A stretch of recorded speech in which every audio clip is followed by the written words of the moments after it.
திருமுழுக்கு யோவானனுடைய மனநிலை நமக்கு வேண்டும். அவர் வளர வேண்டும், நான் குறைய வேண்டும். தனது பணி அவருக்கு பாதையை தயாரித்து கொடுப்பது தான். இதில் தெளிவாக இருந்தார், வாழ்ந்து காண்பித்தார். நாம் கடவுளுக்கு மேலானவர்கள் அல்ல, இயேசுவுக்கு ஊழியம் செய்ய பிறந்தவர்கள். இதை எப்படி புரிந்து கொள்வது?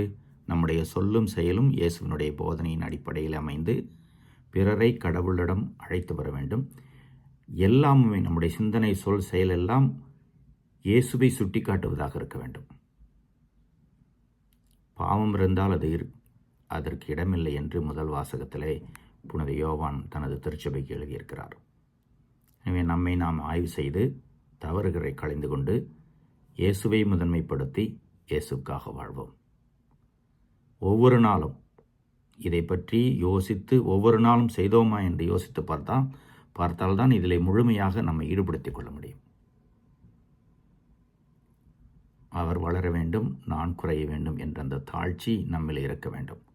கடவுள் நமக்கு கொடுத்திருக்கிற கொடைகள், திறமைகள் எல்லாம் நம்மை வளர்த்து கொள்ள அல்ல, நாம் பெருமைப்பட்டு கொள்ள அல்ல, எல்லாம் இயேசுவுக்கானது. இறைவன் நன்று வாழ்த்து பெறுவாராக.